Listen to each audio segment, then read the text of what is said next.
ભરૂચ જિલ્લાના નેત્રંગ તાલુકાના કોલિયાપાડા ગામમાં 12 વર્ષના બાળક પર દીપડાએ હિંસક હુમલો કર્યો હોવાની ઘટના સામે આવી છે। ઘટનામાં ગંભીર રીતે ઘાયલ થયેલા બાળકનું સારવાર દરમિયાન કરુણ મોત થયું છે। મળતી માહિતી મુજબ કોલિયાપાડા ગામના રહેવાસી સુખદેવભાઈ વસાવાના પરિવાર માતા સાથે ખેતરમાં કપાસ વીણવા ગયેલા 2 બાળકોમાંથી દીપડાએ અચાનક હુમલો કર્યો હતો। ઘટના આશરે 11 થી 12 વાગ્યા વચ્ચે બની હોવાનું જાણવા મળ્યું છે। દીપડાના હુમલા બાદ ભાગવાના પ્રયત્નો દરમિયાન રિતિક વસાવા નામનો બાળક પડી જતા તેને દીપડાએ ગંભીર રીતે ઘાયલ કર્યો હતો। માતા અને બહેનના બૂમાબૂમ બાદ ગામના લોકો મદદે દોડી આવ્યા હતા। ત્યારબાદ બાળકને પ્રથમ ઉમલ્લા હોસ્પિટલ ખસેડાયો અને ત્યાંથી વધુ સારવાર અર્થે રાજપીપળા સિવિલ હોસ્પિટલ મોકલાયો હતો, પરંતુ સારવાર દરમિયાન રિતિકનું મૃત્યુ થઈ ચૂક્યું હતું। આ ઘટના પર નર્મદા જિલ્લા આપના પ્રમુખ નિરંજનભાઈ વસાવા શું કહે છે સાંભળો। ભરૂચ જિલ્લાના ઉમલ્લા ગામમાં જે કોલિયાપાડા ગામ આવેલું છે ત્યાં ગાડી એક દુઃખદ ઘટના બની છે। એ ખૂબ જ શરમજનક અને દયનીય ઘટના છે। આજે એક 11 થી 12 વર્ષનો છોકરો જે 4થા ધોરણમાં ભણતો હતો એ છોકરાને આજે દીપડા દ્વારા, જે માનવભક્ષી જે દીપડાઓ છે એ દરેક વિસ્તારોમાં, ટ્રાઇબલ વિસ્તારોમાં ફરી રહ્યા છે। વારંવાર જિલ્લા પ્રશાસન હોય, વહીવટી તંત્ર હોય કે ફોરેસ્ટ વિભાગ હોય, એમને રજૂઆતો કરીએ છીએ, પણ તેમ છતાં પણ એમના પેટનું પાણી હલતું નથી। આજે નર્મદા જિલ્લામાં કોઈ ગામમાં ઘટના બને છે, એ દીપડો અહીંથી પકડી અને એને બીજા તાલુકામાં કે બીજા જિલ્લામાં છોડી દેવામાં આવે છે અને એના લીધે આવા એ નાના નાના ભૂલકાઓ હોય કે મહિલાઓ હોય એની પર આ માનવભક્ષી દીપડાઓ જે ઘા કરે છે અને એના લીધે આજે એક આ દુઃખદ ઘટના બની છે। આજે અહીંયા સરકારમાં બેઠેલા ઘણા બધા નેતાઓ હોય, પણ એ નેતાઓ પણ આ બાબતે જે જિલ્લા સંકલનની મીટિંગ હોય છે કે એમાં એ કોઈ પણ જાતની રજૂઆત નથી કરતા। કોઈ પણ જાતના જે અધિકારીઓ છે ફોરેસ્ટ કર્મચારીઓના, એ લોકોને કોઈ પણ જાતનું દબાણ નથી આપતા અને એ લોકોને કોઈ પણ જાતનો ન્યાય આજ દિન સુધી મળતો નથી। એટલે અહીંયા આજે છેલ્લા 12 વાગ્યાની ઘટના છે, 11-12 વાગ્યાની, પણ તેમ છતાં અહીંયા ગાડી અત્યારે 3 વાગ્યાનો સમય છે, એક પણ ફોરેસ્ટ કર્મચારી અહીંયા ગાડી હાજર નથી।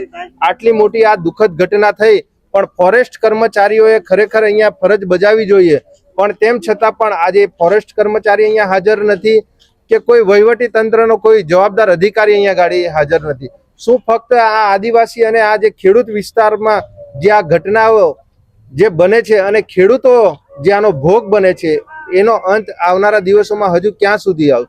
ક્યાં સુધી અમારા જ વિસ્તારના લોકો આવી રીતે આ દીપડાઓના ભોગ બનતા રહેશે? ક્યારે એમને ન્યાય મળશે?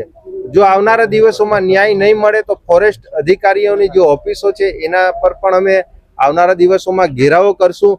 અને આજે કોઈ દીપડો જો કોઈ આજે મહિલા પર હુમલો કરે છે, કોઈ આજે યુવા પર કે કોઈ છોકરા પર હુમલો કરે છે, તો એને ફક્ત 2-5 લાખ રૂપિયાનું વળતર આપીને એને આખો કેસ પતાવી દેવામાં આવે છે। જ્યારે આ દીપડા પર તમે એને મારી નાખો તો તમને આજીવન કેદ કે ગંભીર કલમો લગાવી અને તમારી પર સજાઓ કરવામાં આવે છે।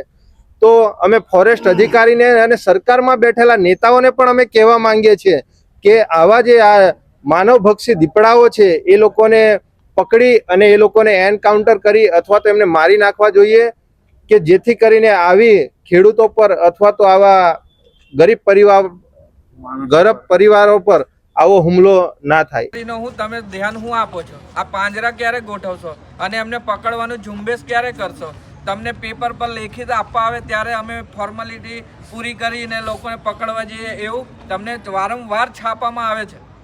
તો આ બધા આજુબાજુ છોડી મૂકેલા દીપડાઓને પકડશો ક્યારે? એને ખસીકરણ કરો અને એની જે વન્ય અભયારણ્ય છે એમાં છોડો ને તમે ત્યાં। આ માનવ હવે આ માનવ ભક્ષી દીપડો થઈ ગયો, હવે કાલે આ બાળકને ખાધું છે, કાલે કોઈ બીજાને પકડશે। તમે કોઈ વાતની ગંભીરતા લેતા જ નથી। અમારા ચેતરભાઈ હોય કે નિરંજનભાઈ હોય કે કોઈ બી સામાજિક આગેવાન આવીને તમને વારંવાર આવું કીધું છે, આ બાબતે ટકોર કરી છે, પણ તમારા પેટનું પાણી નથી હલતું।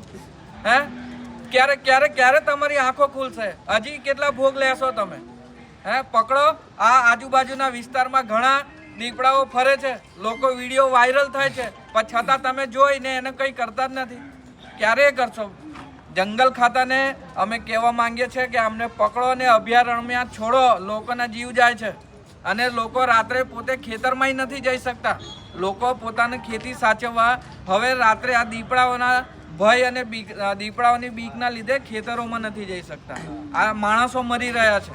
તો જંગલ ખાતાને કહેવા માંગીએ છીએ કે આ તમે આ બાબતે ગંભીરતાપૂર્વક નોંધ લો નહીં તો પછી આગળ અમારે પછી જાતે તમને ટ્યુશન આપવું પડશે કે શું કરવાનું.